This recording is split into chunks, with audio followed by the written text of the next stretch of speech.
بند ہونا چاہیے, عوام کی طرف دے. آج بھی دیکھیے تو سیاست کیا ہو رہی ہے, جو بلاول صاحب پیغام دینا چاہتے ہیں کہ نوجوان چاہتے ہیں کہ کوئی سیاسی جماعت اپنا پروگرام دے, اپنی بات کرے, لیکن سیاسی جماعت تو کہیں اور سے پروگرام لے رہی ہیں, اور ہو کیا رہا ہے کہ وہ لیڈر آ کے. میں آپ کی اسی بات میں کتھا کلامی کے لیے معذرت چاہتا ہوں. یہ جو آپ نے بات کی کہ ہم عوام کے کندھوں پہ آنا چاہتے ہیں, آپ کو یاد ہوگا یہ ماضی قریب میں جب پی ڈی ایم کی حکومت جا رہی تھی تو بلوچستان میں آصف علی زرداری صاحب نے بہت سے رابطہ کیے تھے, بہت سے لوگوں نے آپ سے وعدے وعید کیے تھے, لیکن ان لوگوں کے بارے میں آپ کی یہ رائے یہ ہوتی تھی کہ اشارہ ہونے پہ اپنی وفاداریاں تبدیل کرتے ہیں. پھر اس کے بعد وہ پاکستان مسلم لیگ نون کے ساتھ ہو گئے, تو آپ نے یہ کہنا شروع کر دیا کہ ہمارے ساتھ وعدے کر کے یہ ادھر کو گئے ہیں تو کوئی وجہ ہے.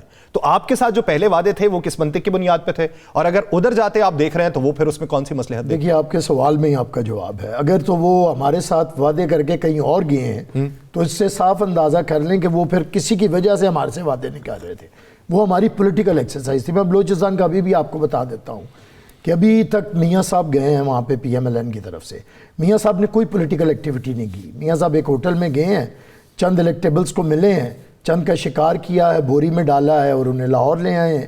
لیکن ہم جب بھی بلوچستان میں گئے ہیں وہاں پہ ورکرز کنونشن کیے ہیں, بار ایسوسیشنز میں گئے ہیں, لوگوں کے ساتھ رابطہ کیا ہے, تو ہم کہتے ہیں سیاست کریں, ڈرائنگ رومز کے پیچھے بیٹھ کے سازشیں مت کریں, اور لوگوں کو یہ مت بتائیں کہ سیاست یہ ہے کہ اگر کوئی مینوور کرے گا, اگر کوئی وہ میاں صاحب کے لفظ ہیں کہ خلائی مخلوق کی نہیں سننی چاہیے, میاں صاحب کے لفظ ہیں کہ کٹ پتلیاں نہیں بننا چاہیے. ہم یہ کہہ رہے ہیں کہ اگر آپ ہی نے تھوڑے عرصے کے لیے چاہے لوگوں کو یہ بات سنائیے, ہم تو ازل سے یہ بات سنا رہے ہیں. تو میاں صاحب نے سنائی تھی خلائی مخلوق کی نہ مانے, پپٹ نہ بنے, کٹ پتلیاں نہ بنے, تو ہم یہی انہی کی بات کہہ رہے ہیں. تو ہم جب سیاست کرتے ہیں بلوچستان کے اندر تو ہم عوام سے رابطہ کرتے ہیں, ہم ڈرائنگ روم میں کسی سے نہیں کروا لیتے. جو بھی شمولیت کر رہے ہیں ورکرز کنونشن میں, عوام کے سامنے, عوام کے یکجہتی کے ساتھ اور عوام کے پریشر کے اوپر, تو ہم یہ کہتے ہیں کہ سیاست کریں, عوام کی سیاست کریں. اس لیے نئے طرز سیاست کی ضرورت ہے. اگر آپ نے 40 سال 45 سال پہلے بھی یہی سیاست کی تھی کہ کوئی آپ کو اتحاد بنا کے دے گا, کوئی آپ کو 2/3 اکثریت دے گا, کوئی آپ کو بنائے گا, اور آج بھی اگر 45 سال کے بعد وہی کرنا ہے تو یہ پاکستان کے نہ عوام کو قبول ہے, نہ اکثریت کو قبول ہے, اور پاکستان پیپلز پارٹی کو بالکل قبول نہیں. پاکستان پیپلز پارٹی کو بالکل قبول نہیں. صدیق الفاروق صاحب, جس طریقے سے بات عامر حسن صاحب کر رہے تھے کہ اگر آپ نے پرانی سیاست ہی کرنی ہے, سوال یہ پیدا ہوتا ہے کہ ابھی بھی سیاسی جماعتیں یہ سوچ رہی ہوں کہ کہاں پہ سیٹ ایڈجسٹمنٹ کر کے مواقع حاصل کیے جا سکتے ہیں, کس کے ساتھ اتحاد کیا جا سکتا ہے, کون سے الیکٹیبلز کو اپنے ساتھ شامل کیا جا سکتا ہے, جب سیاسی جماعتوں کے منشور کے اندر یا ان کی ترجیحات کے اندر وہ نیا ووٹر ہی موجود نہیں ہے جو نیا رجسٹرڈ ہو رہا ہے, اور ان میں وہی پرانے لوگ ہیں. میں پرانے لوگوں کی نفی نہیں کر رہا, ذات کسی کی نفی تو کی نہیں جا سکتی, اگر موجود ہے, اس کی اکثریت ہے یا اس کی حیثیت ہے تو اپنے تئیں موجود ہے, لیکن نئے لوگوں کو جب آپ نے پارٹی میں شامل ہونے کی ترغیب نہیں دینی تو کس طریقے سے بہتر سیاست ہو سکتی؟ ابراہیم, یاسر رشید صاحب شکریہ, بیرسٹر عامر حسن اور ناصر خان موسیٰ کو بھی سلام, اور آپ کے ناظرین و سامعین کو بھی سلام. میں پہلے تو آپ نے ایک شاہد خاقان عباس صاحب کے حوالے سے ایک بات کی کہ انہوں نے کہا ہے کہ جی میں انہوں نے بلایا نہ میں جاتا ہوں. میں نے انہیں پرسوں خود سنا اپنی تاریخ کے موقع پہ, ان کے اپنے منہ کے الفاظ جب سوال کر رہے تھے اخبار نویس, تو انہوں نے کہا کہ مجھے جب بھی میاں صاحب بلائیں گے, لاہور 4 گھنٹے کا راستہ ہے, میں بالکل جاؤں گا اور ملوں گا. اس لیے آپ نے شاید کہیں کسی سوشل میڈیا کی کوئی سرخی پڑھ لی ہے, کیونکہ آج کل سوشل میڈیا پہ بہت باتیں ہیں ادھر ادھر کی جو ہے وہ لوگ چلا رہے ہیں, ان میں حقیقت نہیں ہوتی. سر آپ تذکرہ کر رہے ہیں 3 دن پہلے کا, میں بیان کر رہا ہوں آج کی روداد.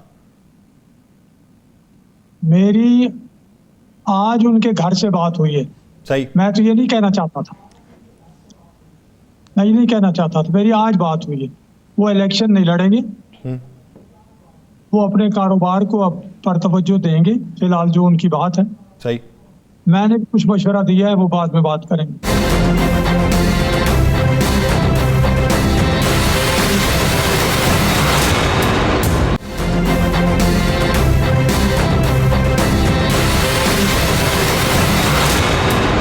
صحیح، میں آپ کی باتیں میں منوان تسلیم کرتا ہوں، لیکن اس نوجوان ووٹر کو کیا سمجھائیں گے جو 2017 میں تقریباً کوئی 17 سال کا تھا اور 5 سالوں کے بعد وہ کوئی 22 سال کا ہے، کوئی 21 سال کا ہے، کوئی 20 سال کا ہے.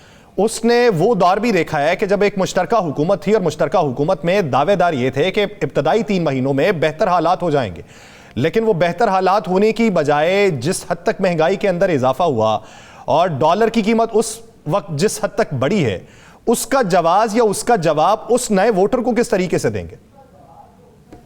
جی بالکل، ان 5 سالوں میں وہ اور بالغ ہوا، اسے یہ معلوم ہے کہ IMF کے ساتھ معاہدہ کس نے کیا، اسٹیٹ بینک کو گروی کس نے رکھا، اور چینی ساری انویسٹمنٹ جو چائنیز انویسٹمنٹ ہے اس کے سارے ڈاکومنٹس کس نے دیے، سی پیک کو بند کس نے کیا، نیب کو کس نے انویسٹرز کے انڈسٹریلسٹ کے ٹریڈرز کے پیچھے لگایا، کون کس نے یہ کہا کہ میں جناب 100 دن میں 50 لاکھ گھر دوں گا، 1 کروڑ نوکریاں دوں گا، پھر اس نے کیا کیا، یہ بھی اسے پتا ہے، یہ بھی اسے پتا ہے، اور کہاں پہنچ گیا تھا ملک، کس طرح ڈیفالٹ ہونے والا تھا. اب اسے وہ جب جاتا ہے اسے یہ بھی پتا چل جاتا ہے کہ سائفر کیا ہے، سائفر کے ساتھ کیا کیا گیا، کس نے کہا تھا کہ آپ اس پر آپ کھیلتے ہیں، یہ ساری چیزیں اسے پتا ہے. ہم بھی اپنے ترقی کے جو کام ہیں وہ سامنے رکھیں گے کہ یہ ہمیں جب موقع ملا، یہ ترقی ہم نے، یہ ترقی ٹھیک، ہم نے کوئی غیر ملکی پریشر برداشت کیا، ہم نے دھماکے کیے.